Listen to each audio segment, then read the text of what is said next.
जीवन में एक घड़ी आती है जब हमको सब कुछ बेकार लगता है, लगना चाहिए। वह घड़ी ऊपर से हम थोपने से नहीं होता, वो सहज ही होता है। मगर सुनते रहने से उसके बारे में हम ये मन का जो बीमारी है ना, डिप्रेशन वगैरह से बच सकते हैं। डिप्रेशन का कारण यही है सुख की आशा।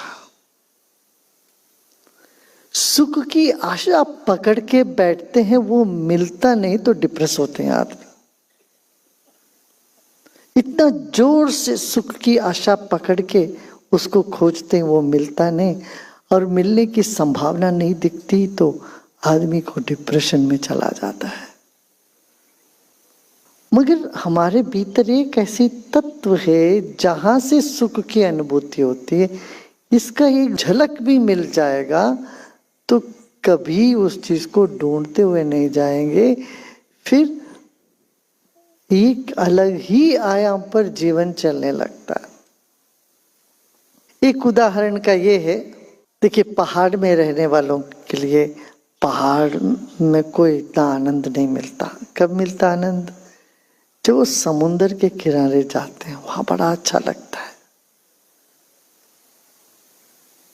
मौसम बढ़िया है, समुद्र के किनारे लहरों के सामने, वहां उनको आनंद तो वहां मिलता है। छुट्टी मनाने पहाड़ के लोग समुद्र के किनारे जाते हैं, और समुद्र के किनारे जो बसे उनको वहां क्यों नहीं आनंद आता भाई? नहीं आता है। उनको आता है पहाड़ों में। अरे बर्फीली पहाड़ जब होता है, वहां बर्फ गिरता है, चलो दौड़ो, कुल्लू मनाली हिमाचल प्रदेश चलते हैं, वहां जाते हैं। वहां उनको वाह कितना सुंदर है, सुंदरता का अनुभव, सुख का अनुभव इस परिवर्तन में ही मिलता है।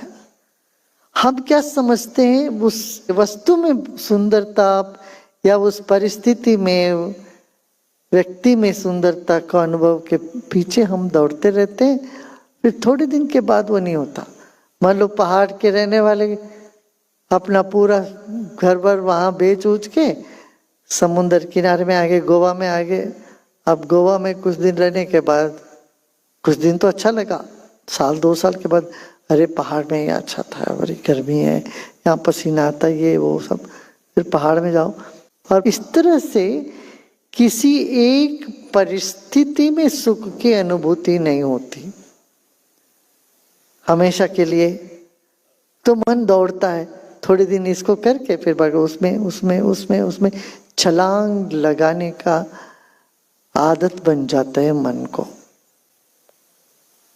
अब क्या, मन शिमला से तो हट गया, अभी गोवा में पूरी तरह से गोवा की आदि नहीं हुई। इस बीच की मन की अवस्था में सुख की एक झलक मिली, मगर हमने सोचा वो सुख हमको गोवा में है, शिमला में नहीं था, समझते हैं।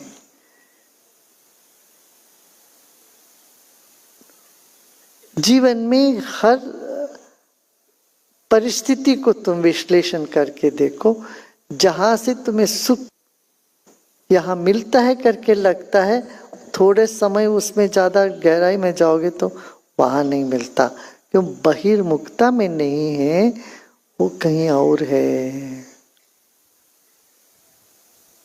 हाँ, ऐसे लोग पार्टनर बदलते रहते हैं। एक पार्टनर के साथ बड़े मेरे लिए तू, तेरे लिए मैं, मेड फॉर ईच अदर करके, अरे तेरा बिना तो जी नहीं सकता हूँ, प्रेम में पड़ जाएंगे। बस 6 महीने साल भर में बाप रे मैं क्या गलती कर बैठा, इनके साथ तो कभी नहीं रह सकता हूँ, ऐसे होने लगता हूँ। तो ये जो मन की जो बहिर्मुखता, मन का स्वभाव है, और बहिर्मुखता में जाके सब जगह ठोकर खा खा के जब थक जाए मन, तब अंतर्मुखी होने के सिवाय कोई रास्ता ही नहीं उसको। तब भी अंतर्मुखी हो जाए तो तर जाएंगे। हाँ? बुद्धिमान क्या देखते हैं, चारों ओर देखते हैं, सब लोगों का अनुभव अपना अनुभव मानते हैं, फिर ठोकर खाने की जरूरत नहीं है, उसके बगैर भी वो ये सब में कोई रस नहीं है करके अंतर्मुखी होते हैं। तब जानता है, अरे मैं सुख देने के लिए आया, मैं सुख मांग के फिरने के लिए नहीं आया। दुनिया में हम क्यों आए? अरे सबको सुख देने के लिए आए। सुख मांगे फिरो,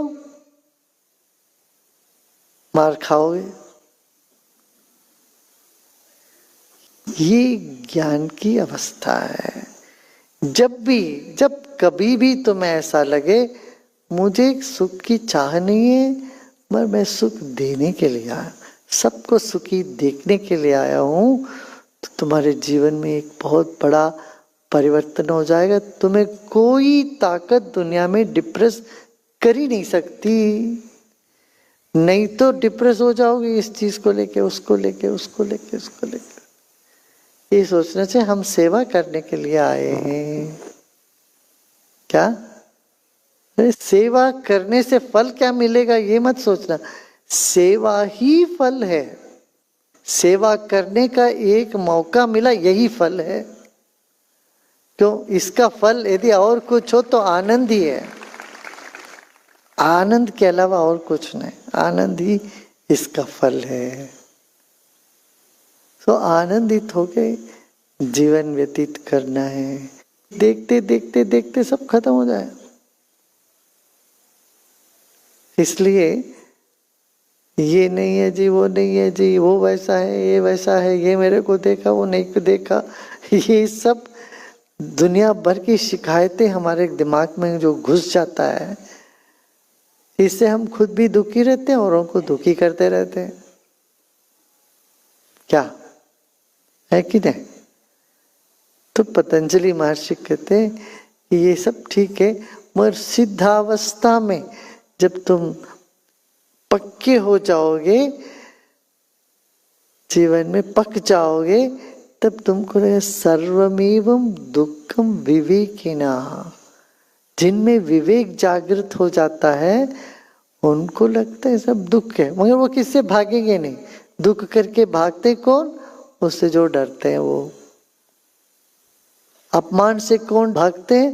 जिनको सम्मान चाहिए था, वो अपमान ना हो जाए हम भागते हैं। तो कहने का मतलब यही है, खिले रहो, खुल जाओ, खुले रहो और खेलते रहो। जीवन एक खेल है। खेल में हार जीत को लेके कोई दुखी नहीं होता, दुखी होता तो बेवकूफ है। युद्ध का हार जीत दूसरी बात है, इसमें लाभ और नष्ट के बारे में सोचते हैं। युद्ध में हार जीत हो तो कुछ लाभ होता है, कुछ नष्ट होता है, पर खेल में हार जीत में कोई लाभ और नष्ट है क्या? बिल्कुल भी नहीं है।